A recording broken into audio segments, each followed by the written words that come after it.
welcome to this explainer. Today, we're doing something a little bit different.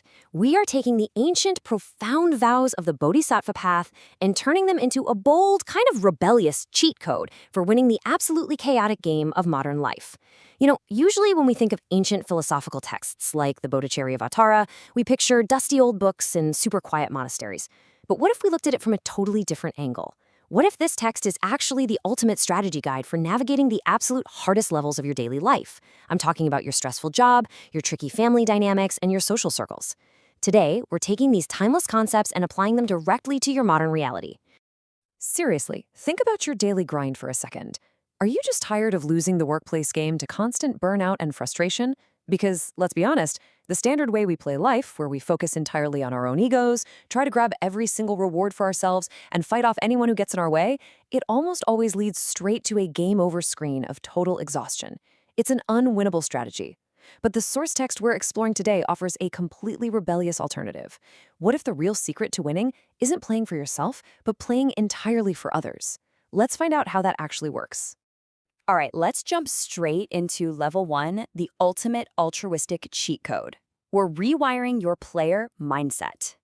So to really grasp the core mechanic of this new strategy, we have to fundamentally shift our mindset. We have to move from trying to escape the difficulties of the world to actively engaging with and healing them. It's a total paradigm shift, right? Going from self-preservation to just boundless compassion. Think about how this concept of the unwavering spirit is framed. It's an unbreakable, unyielding commitment to compassion and wisdom. Imagine it like a glowing, impenetrable shield in a video game. No matter how hard the level gets, no matter how much damage you take, your vow to help others never ever retreats. You don't rage quit when things get tough. Instead, you take every single hardship, every toxic encounter, and you use it as fuel to power up your own resilience. You envision yourself and everyone you know becoming transformed. The past hurts resilience, making you even more resilient with every test and crisis. You keep branching, you keep pushing, you keep brainstorming and jumping. Moving on to level 2, morning loadouts and buffs.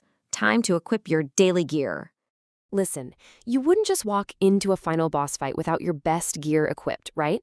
So to buff your stats before you even step out into the chaos of the real world, you can use these rapid-fire daily reminders. Say to yourself, may all beings I see today be a connection for salvation. Or, if hurt or misunderstood, this is my dojo, I will not retreat. And may I replace coldness with care and competition with compassion. By actually reciting these, you're effectively turning your normal morning routine into an unbreakable armor of compassion. You're deciding, well in advance, exactly how you're going to react to the inevitable stress of the busy day ahead. Next up is level 3, workplace bosses and co-op. This is all about farming XP from your conflicts. Okay, let's see how this actually plays out in everyday life. Think about the stark contrast between these two approaches. The default gamer reaction to an annoying coworker. Pure anger and frustration. You lose your cool, your stats drop, and suddenly everyone around you is miserable. But the Bodhisattva hacker, they don't get angry, they literally use that annoying coworker as a practice dummy for patience.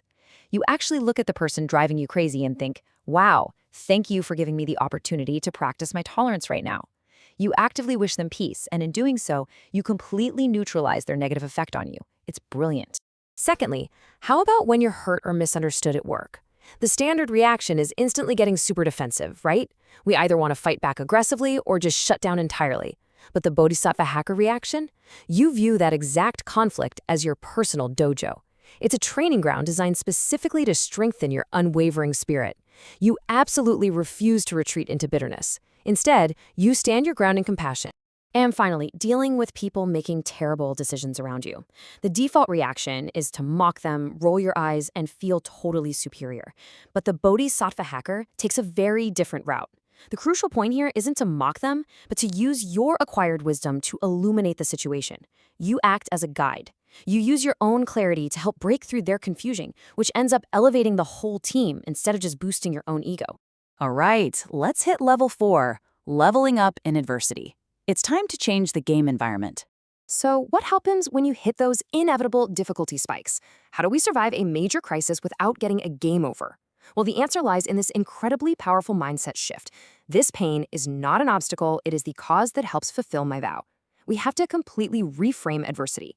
A difficult circumstance isn't some glitch in the game, it is a required level-up mechanic. The source text makes it crystal clear that the Bodhisattva path isn't about avoiding suffering or just pretending everything is fine. Not at all. It's about using suffering to break down your own ego and actually expand your capacity to help others. And this brilliantly flips the script on the good times too. What about when things go right? This joy is not the end. I must transform blessings into actions to benefit all. When you hit a massive winning streak, when you snag that promotion, or when everything in life is just peaceful and going your way, do not get lazy. You don't just hoard the gold and sit at the save point. You take those extra resources, that extra energy and joy, and you use it to buff everyone else around you. Joy is literally just another resource to be shared. Which brings us to level 5, the altruistic habit tracker. Let's talk about saving your progress. To make this totally counterintuitive lifestyle actually stick, we've got to transform altruism from a random, nice event into an automated daily habit. If you can, take a screenshot of this implementation table right now, because this is your cheat sheet. Let's look at the environments. Take your family, for instance. When close proximity starts causing friction and irritation, the mindset shift is to practice tolerance and actively view them as your co-op partners, not just annoying NPCs standing in your way. In the workplace, when you're faced with cutthroat competition, shift your mindset to use soft speech and literally take pride in helping others succeed. And out in social situations, when you encounter coldness and criticism, you replace that apathy with genuine care, and you replace the criticism with understanding. These are the exact actionable mindset shifts you need to deploy the very second you feel triggered. And finally, level 6, infinite continues and dedication. We are playing the infinite game here. Because ultimately, we aren't just trying to beat one single level or just survive one bad Tuesday at the office. We're playing an infinite game of compassion with unlimited continues.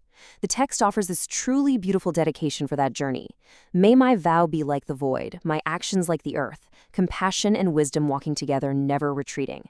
By dedicating our merit and sharing our high score with others, we make sure our vows are as boundless as the sky above us, and our actions are as grounded and reliable as the earth beneath our feet.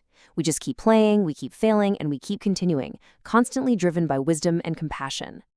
As we wrap up this explainer, I really want to leave you with a provocative thought straight from the core of these teachings. The Bodhisattva does not let the environment change their mind. They use their vow to change the environment. Just think about the sheer power of that for a second. You don't have to be a victim to toxic workplaces or incredibly stressful days. By choosing radical compassion, you have the ultimate cheat code to hack reality, completely transforming your entire world through the unbreakable force of your altruistic vows. So, how are you going to play the game tomorrow?